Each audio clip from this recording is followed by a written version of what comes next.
વેઠ પ્રથા. વેઠ એટલે શું? જે વસ્તુ મારે નથી કરવી, મારું મન નથી, અને કોઈક મારી સાથે જોર જબરદસ્તીથી કરાવે એને વેઠ કહેવાય. અને કેવી વેઠ કે જેને માણસની તુલનામાં ન કહેવાય. માનો કે તમે સુરેન્દ્રનગર, બોટાદ આ બધું એરિયા છે, એ બાજુ જાઓ તો અમુક જાતિ માટે ત્યાં આગળ સ્પેશિયલ એમને વાલ્મીકી સમાજ કહેવાય. તો આ ગામ છે બરાબર, અને ગામની બહાર એક આવું વાડો હોય બરાબર. આ દિવાલ છે ને એ પ્રકારે દિવાલ હોય, અને અહીંયા એક રસ્તો હોય. પુરુષો માટે અલગ હોય અને બહેનો માટે અલગ હોય. અને આખા ગામની સ્ત્રીઓ કે પુરુષો એમાં જાય અને શૌચાલય માટે જાય, ટોયલેટ બેસે, સંડાસ જાય અને ત્યાંથી નીકળી જાય. એક વર્ગ જેને કહું છું વાલ્મીકી સમાજ, એમની ડ્યુટી કે તમારો ધર્મ છે, તમારે આ કરવું પડે. એટલે પોતાના ઘરેથી એક ટોપલી લઈને જાય, તગારી લઈને જાય, અને રીતસરનું એમની પાસે કશું ભરવાનું પણ નહીં. એટલે બાળકની તૂટેલી સ્લેટ હોય ને, સ્લેટ શિક્ષણ માટે કામ આવે.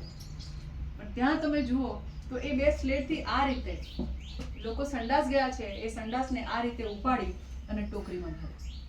આજે પણ ચાલુ છે.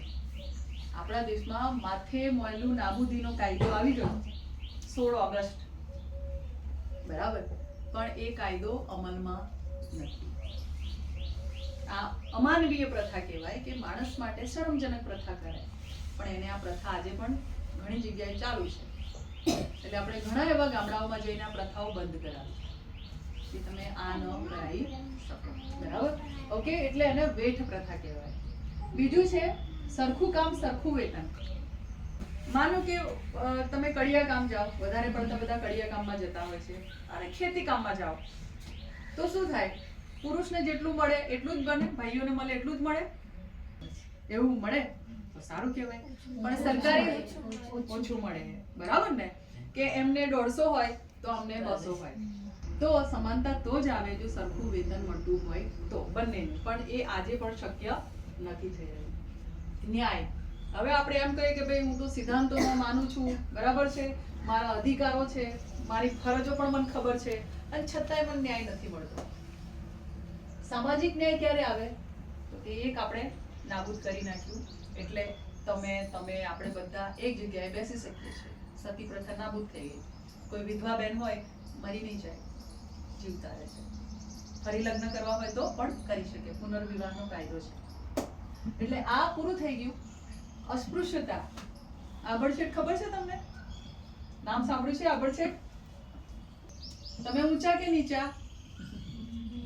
હા, બોલો બોલો બોલો. એમાં હું શરમાવાનું? ઊંચા કે નીચા? એક સેકન્ડમાં આવી ગયું. નીચા. આપણે કોઈથી ઊંચા નથી, આપણે કોઈથી નીચા નથી. સૌથી પહેલું આપણે માણસ છીએ. શું છીએ? હા, કોઈ હાઈટમાં ઊંચું નીચું હોઈ શકે, 5 ફૂટ છે 6 ફૂટ, પણ માણસ તરીકે બધા કુદરતી રીતે જન્મ્યા છે. ઊંચા હોય એ બીજી જગ્યાએથી પેદા થાય એવું છે ના, માની કુખથી જ પેદા થાય. એટલે જ્યારે આપણે જન્મ્યા તો કુદરતે આપણને બધાને સરખી રીતે જન્મ આપવાની પ્રક્રિયા બતાવી છે. આપણે આવ્યા પછી આપણે માણસ તરીકે આપણે લુચ્ચું પ્રાણી છીએ. સાચું? કારણ કે આપણને કુદરતે બુદ્ધિ બહુ આપી, એટલે આપણી બુદ્ધિનો આપણે સારો ઉપયોગ કરી શકીએ. તો ચંદ્રયાન ત્યાં મૂકી આવ્યા ને ચાંદ ઉપર, અને પછી હું જ ભણેલી ગણેલી છોકરી લગન થાય એની અરે પેલી ચાયણી લઈ અને કહું કે આહા પેલો ચાંદો જોવાનો. માં નાની હોય ત્યારે એમ કીધું ચાંદા મામા. સાચું? અને પછી એ જ ચાંદો મામો આપણે મોટા થઈએ ત્યારે હા અમે પલો હોય એને જોવાનો, અને કે અમને જોવાના. વિચારવાનું બરાબર. અને જો એમને ચાંદમાં જોવાથી કોઈ વ્યક્તિની ઉંમર વધી જતી હોય તો કોઈ વિધવા થાય જ નહીં.